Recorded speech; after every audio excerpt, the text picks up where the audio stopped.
going on, guys? This is Burrs. I'm here with Nate Murr, and we're going to go through what I'm putting in my hunting backpack for this upcoming deer season.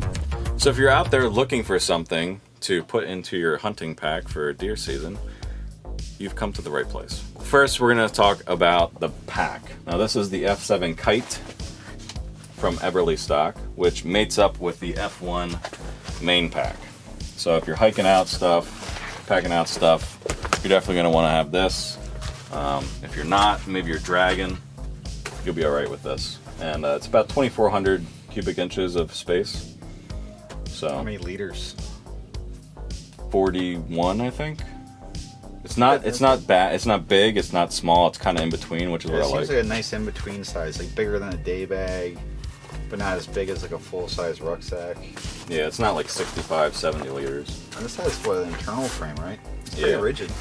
Yeah, so then you can just take this and just mate it up to this if you want to go a little bit more hardcore with, packing out, a quarter of an elk or something. Yeah, I mean, that's kind of like a... And the cool thing is you can actually hook this onto here, and then you can put the meat in between the F1 main pack and the Kite, and then just strap it down. This is kind of more like a deep woods elk hunt kind of thing. You see setups like this, like guys out in like Colorado or even Alaska. That was like the way that guys did it for years. Like they'd get an Alice pack frame and have to pack one, and they'd take that off and wear just a frame in case they killed something and had to pack the quarters out. But for the needs of Pennsylvania deer hunters, probably don't need that. Yeah, so this is what I'm going to be rolling with this year, and we'll see how it treats me. But I think it's pretty good so far. I've had it out one time, and it's comfortable. And I do like the fact that it has this nice big airways for cooling. Oh, that's padded. That's really padded. That's really nice. Yeah, so you can adjust it and do everything. So, yeah, the F7 Kite. Some of the stuff that is going to go in here that I take on almost every trip is just a basic tarp of some sort. This is just a small, like 3x4 piece of tarp. So that's going to go in. So you use that like a ground mat to sit on? Yeah. Yeah, if it's damp out in the dew of the morning. Yeah. Well, if it rains the night before, it might be muddy, so a little tarp, something to sit on, that's cool. Something that Nate wants to take with, in case we get stranded, half a mile in. It's not about getting stranded, okay? We get stranded a half mile in, we might need to set up a camp. Alright, look, everybody thinks I'm paranoid, right? Because I have been left for dead numerous times real world, so I always pack like I'm not coming home, right? So if it's a day trip, like a day hunt, I pretend like I'm not going home for 3 days, right? But there's places even here in PA, especially out in the western part of the state, you can get lost. Yeah. And you get lost, like you have enough stuff to survive a night, and it's already cold as hell, so like having a shelter, having a tarp, something like you can make a basha out of, like a little lean-to. Other thing is I bring a tarp when I go hunting, because there's been times where I've been in the middle of nowhere and like torrential downpour, and like by the time I walk my happy ass out of the woods, I'm going to be soaking wet. So I just rig up a little lean-to shelter and ride out the storm, and I don't have to give up on the hunt. Yeah, and this packs up really small, and it's super lightweight. It's a still nylon tarp. Just take this and some That's something sticks that you take on a day hike anyway, or you take camping. Like most of the hunting stuff I take, it's crossover gear. It's stuff I already carried to go for a hike out in deep in the woods. It's what I take camping. It's survival gear, really. Like you're out in the woods, like you're kind of in a survival situation. There's the opportunity for bad things to happen, a weather front to move in, someone to get hurt. Like you could rig up a litter with that. You can make stuff out of it. It doesn't have to be for the purpose of being a tarp, But if you don't have it, then you're limiting yourself to options. But people get lost hunting. People get injured hunting. It's good that the weighs ounces, barely takes up any room in your pack, and you have it. If you don't need it, give you options. Yeah. And then you just take some of your poles and some stakes, and bam. Yeah. You cut down 2 trees and some 550 cord, and bam, you got a litter. This actually, if you saw 7-8 years ago, I did a video on a multicam hammock. This is that hammock. I just took it apart, and now we can use it for made a tarp out of it. Yeah, just some cordage, webbing, whatever, just stuff to give you options. It doesn't weigh a lot. 100% you need to take some cord though. I'm the alpha male. No, I'm the alpha male.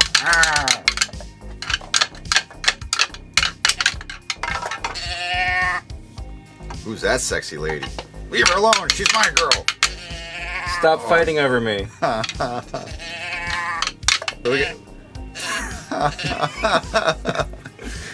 Alright, so we got some fake antlers so you can do the whole fight and buck thing, and you know, it's kind of like a fight out in front of a club on a Saturday night. You're here with this, we're like, what's going on? Is Steve getting into a fight with Bill? I want to go see, so. But people use this a lot. Too much. Yeah, you can Yeah, so you got to be careful sure. with the antlers. But then we got the doe call, and then just basic calls here. So got to have those. What's this one do? It's the extinguisher. The extinguisher. Yeah, so you got doe, buck, fawn. Oh yeah, it does different tones. That's pretty cool. Yeah. Rangefinder, right? Nice lightweight little rangefinder. What's this one go out to? 600. 600 yards. So, you know, if we get a far shot, maybe the only shot you have is a little bit outside of what you zeroed for. So, you know, Gives you a decent idea. yeah, good idea. Also, maybe it's one of those things where like, hey, is this within my skill level to be able to hit? You know, like if you know that you can't hit the broadside of a barn past 300 yards, maybe don't take that shot because it's not ethical to take because you're more likely to wound the deer than kill the deer. So, hey, let's 100%. wait for it to get a little bit closer. So we got some basic improvisational things here. We got some webbing, some bungee cords. You know, how we need to set things up. You might have a different way you want to set up your rifle, you know, next to a tree or whatever, and you can use this stuff to kind of get. We did a video about that like years ago. How Yeah. like ratchet straps, bungees, like you can make a whole bunch of field expedient. That's what it was called, field Is that what it expedient, was? rifle position, or shooting position. Something like that. But like the other thing is, if you don't want to carry a tripod, like a shooting tripod, a bungee cord and 3 sticks, bam, you got a tripod. You know, you can put the bungee between 2 trees and make a little saddle to rest your rifle. You definitely want to take different sizes too. You don't want to take the same size. It's good to have a selection. And like again, it doesn't really weigh anything. They come in handy for other purposes.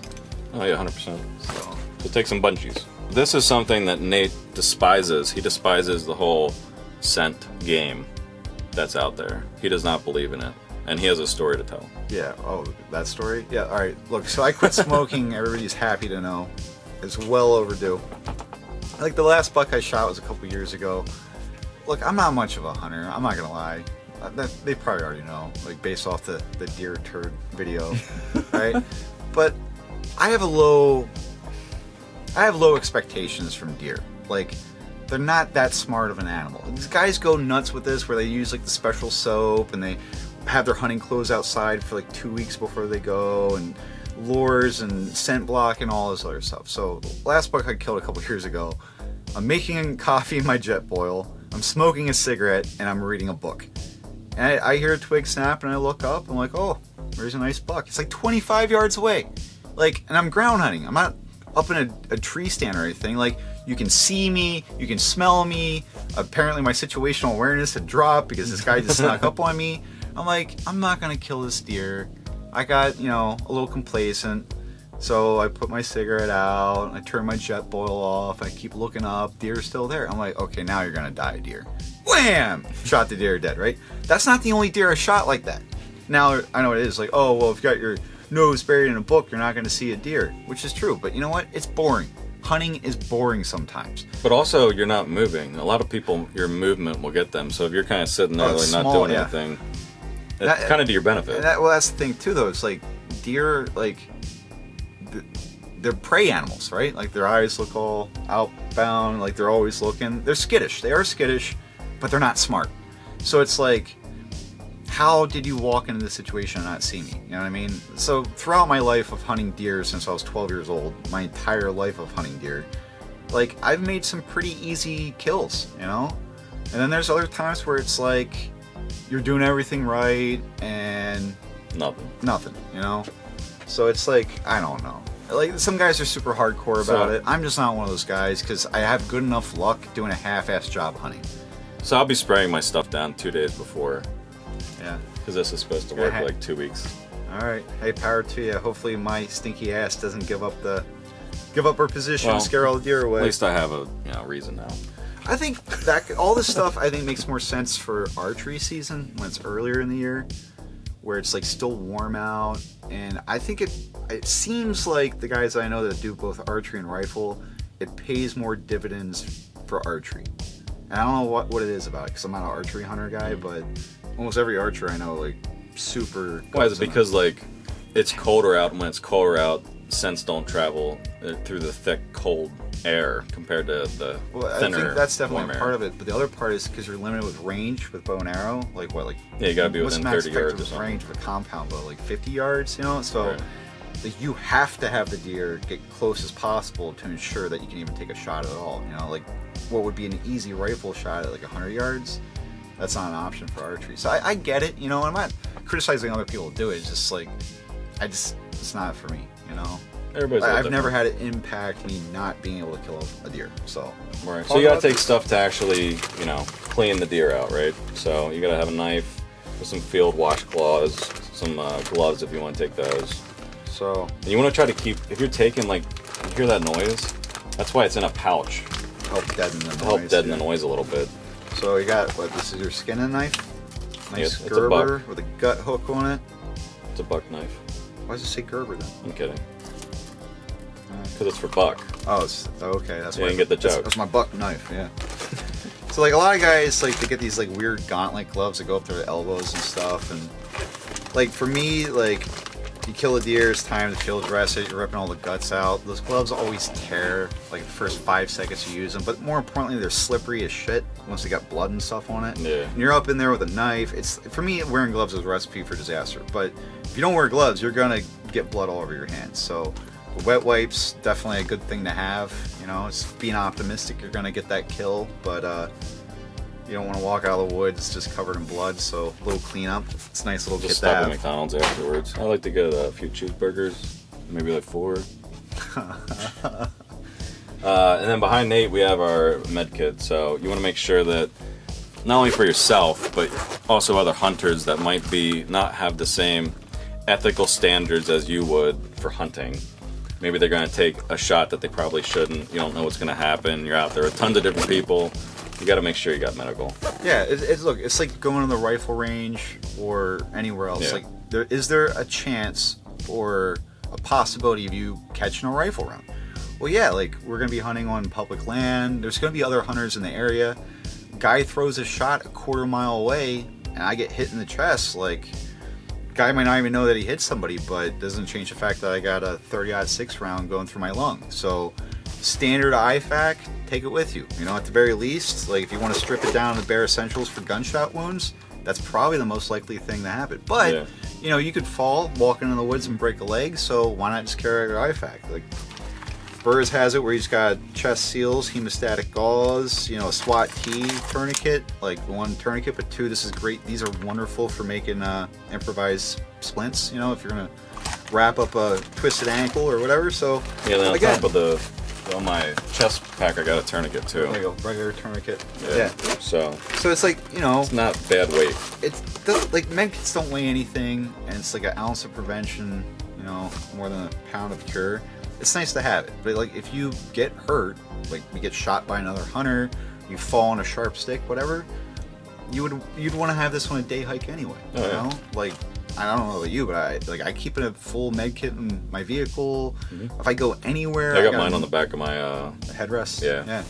So it's like, you know, it's not sexy or glamorous, but it's the same as going to the range. Like, it's nice to have. I would definitely. I don't go anywhere without a med kit. So It's also the thing that when you need to use it, like you have a situation that rises and you need to use it, you're like, oh, I'm really happy I have this. yeah, I mean, there's nothing. I mean, like, no one wants to make. No one wants to use it. No one wants to make a field expedient Right. tourniquet either, though. Like, bust out the Boy Scout skills. That's great, but it's just easier to have purpose-made things like hemostatic gauze. I can make a chest seal out of an MRE wrapper, but I don't want to do that.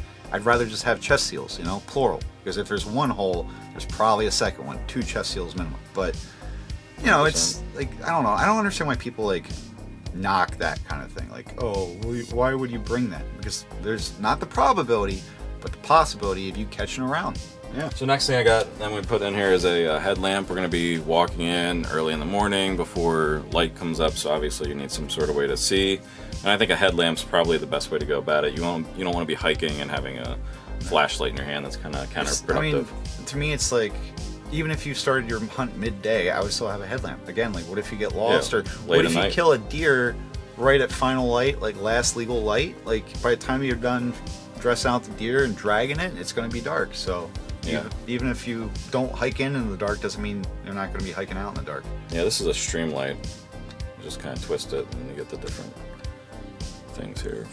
So, yeah, headlamp. Another thing that I think is important is actually having orange on your pack. A lot of people might not think to put orange on their pack. But technically, the law is you need to have a certain amount of square footage of orange, right? So, you put a pack on, your back's gone. You don't have that orange anymore. So, putting some orange on your actual pack, if you're going to carry a pack in, is actually a legal manner. So, make sure that you meet whatever your state's requirements are. So, all the links to a lot of the stuff that you see here will be down in the description below for like the orange panel, the scent stuff that MERS doesn't like. Just put a link for everything. I'm going to put a link for this Mylar blanket so you know where to buy it on Amazon. Which is the only place you can buy it. You can't buy it anywhere else. Because it's the best. Anything on this channel is the best and the only thing you can buy. So we got some warming layer type stuff here. Like when you're hiking in, you're going to be moving. You don't want to show up to your spot all sweaty, right? You're going slow, you're not pushing hard. Make sure you give yourself plenty of time to get to your spot so you're not rushing and getting, because once you sit down, you're going to be all sweaty. That's a great way to get hypothermia, you know? It's the same thing as hiking. Like, you don't want to go hiking with a parka in the majority of situations.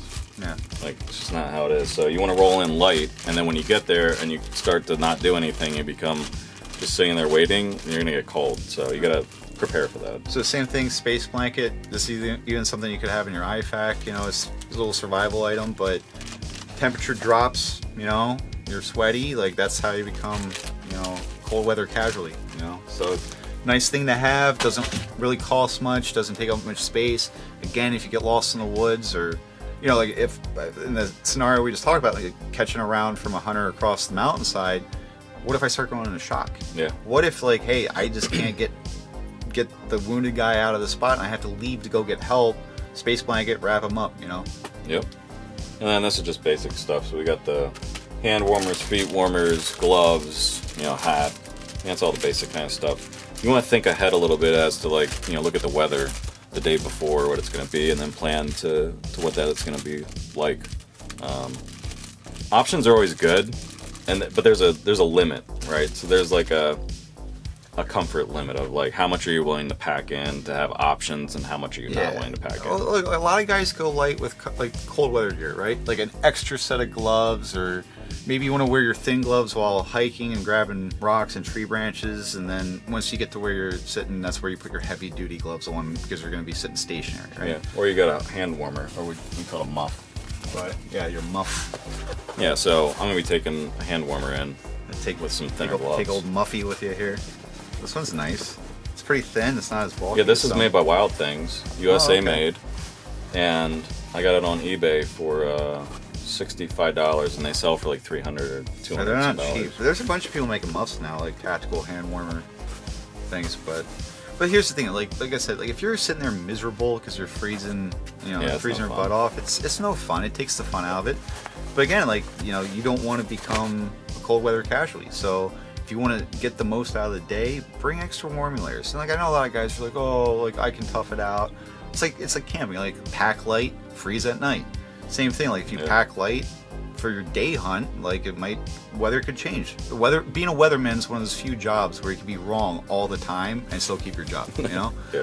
Just like if you always plan for worst case scenario, like it's not supposed to rain, but I'm still gonna bring a raincoat. Turns out it rains. You know, the weather report was wrong, or weather conditions shifted, or like I said, like if you get stuck overnight, like you're gonna be glad that you brought this extra stuff. And people will mock like, oh, hand warmers, they're for sissies, whatever. I'm like, if you're that cold where you can't feel your trigger finger, then you're not gonna be able to pull the trigger. Yeah. You know, like comfort items matter, especially when it gets real cold. You know, which is it's fixing to get really cold here in PA over the next couple of weeks. Like there might be snow on the ground by the time deer season hits. Next week is, or this upcoming week is supposed to be in the 20s at night, and then the 40s during the day. What was it, like 70 yesterday? Yeah, it was So outside it's like chopping completely firewood in a t-shirt. It was great. Yeah, it's gonna plummet, but you know, that's just we're on the eastern side of the state. There's places up north that have already gotten snow. So Yeah. depending where you're at, you know, like I said, it doesn't really. You take half this stuff, like the cold weather gear, the first aid kit, space blanket, the tarp, all that. It's not even 5 pounds added up together. You know, it's not that much weight, and most people don't really move that far. Like, what are we looking? Like 1,000 yards is. Yeah, we're gonna hike in about 1,000 yards. About 1,000 yards. 600 That's not, to yeah, 1,200 elevation. It's not like rocking like 20 miles on Appalachian Trail. Or, Right. you know, it's manageable. Like the day bag, you know, the hunting bag when it's all loaded, I'll be surprised with water canteen if it weighs 20 pounds. Anybody should be able to haul a 20-pound pack. Yeah. So The other stuff that I got here is just, I mean, obviously you're gonna need to sight things and verify what you're shooting at. I got some hats, which is also a warming layer. You know, it's required. So this is like a vintage. it's got the Gore-Tex. ear, yeah. It's got the ear thingies. It's a LL Bean Gore-Tex, Ooh, fancy yellow Yeah. bean. Look at this. I love these things. which I got on the old eBay. Yeah, go hunt a wascally wabbit in this hat. You gotta look for a new old stock. You don't want to be putting your head in something. This is like double layer insulate. That's nice. It's not just a thin ball cap. Mm-mm. So you have that. Obviously, binoculars. You might want to take. What the hell's this called? Shooting. A bean bag. Yeah, like a bean bag shooting rest for your. Should I bring my spying scope so I can spot for you? Yeah. Deer in the open, 400 meters, 2 clicks up, 1 left. Send it. Why would you bring this? What do you need this for? Actually, you know what? I'm sorry. Here I am being a critic. What you could use this for is you drape it over a rock, you know, like rest the rifle Yeah. forearm on it. I'm thinking like literally right. bean bagging it for the rear support. Yeah, you could use it for that. Yeah, You can see that. But you also use your pack. that's So- also true. There's a lot of different situations, and this actually is not light. So, like, this is probably something I won't take with. Yeah. So that's mostly the main stuff. Obviously, you're going to take different types of layers, and that's just going to be dependent on what the weather's like. Forgetting the most important thing of all, Your rifle. snacks. Snacks. I am all about the hunting snacks. So, we don't What's your have favorite hunting snacks? Snickers. The Snickers. Not just the Snickers bar, fun size. The fun size. Why? You open up a Snickers bar, it's like a commitment. You're committed to eating the whole damn bar. And as soon as you pull that wrapper open, there's no good way to no way going eat back. half a Snickers, right? But the fun size ones, it's like one bite, right? So you tear it open. You can tear it open with your teeth, eat the Snickers, and put the wrapper in your pocket all in one motion. So there's 2 fun sizes, though. There's a square tiny one, and then there's like a Oh, double this- size. So it's like the cheap Halloween, like I'm talking like the Well, ones cheap, that are- yeah. yeah, like Good log. little, Like yeah. a quarter of a regular one. yeah, I like those. Okay. But like, it's another thing. Like, one, you're freezing, you're cold, you're burning calories, you know. But yeah, like some trail mix, whatever you want. You don't have to go crazy with it. Like, I don't know if I'd be sitting there eating a full, you know, MRE or Mountain House or anything. But just snacking throughout the day, it helps fight the boredom too, and Yeah. you know, makes it a little bit less miserable. So 100%. So that's the main stuff. I think there's nothing else really to talk about in regard to that. You could take something like a sled and just throw it in your truck, and then you get a deer and you find a situation it's precarious and a little more difficult. You could go grab it. yeah, this is one of those roll-up deer sleds. So these things are nice. These are where, you know what else these are great for? Winter camping. You can put Yeah, your you can ruck throw your on and stuff pull on it. there. So these things they're not cheap. Multi. Yeah, but they're multi. I think it was like 40 some bucks way Oh, back really? in the day. It was, That's not bad. Yeah, it's probably like 10 years ago. And they got like rigid sleds. Like they sell them at like sporting goods stores, and like sometimes Walmart has them and stuff. And depending where you're at, like it might, you know, how far you're gonna have to haul that deer out of the woods. It can make a difference. But this is kind of like unwieldy. You know, it's like the length of a rifle, and it's got a little bit of weight to it. It's definitely heavy. So Definitely yeah, heavy. like Burr said, you can leave it in your truck, you know, and you shoot the deer and field dress it. If you feel like it's worth the trouble to walk back to the truck and get it, you know, maybe it's worth the time. Depends on your terrain and everything Or else. maybe you take it with, but Yeah. it definitely does have weight. But it's an option. And then your rifle. Can you even see that? Yeah, you can see that. You've seen it tons of time. So I'm just going with 308. What are you going with this year? 308. 308. Yeah, I like the 308 round. It's kind of like multi-purpose, does everything.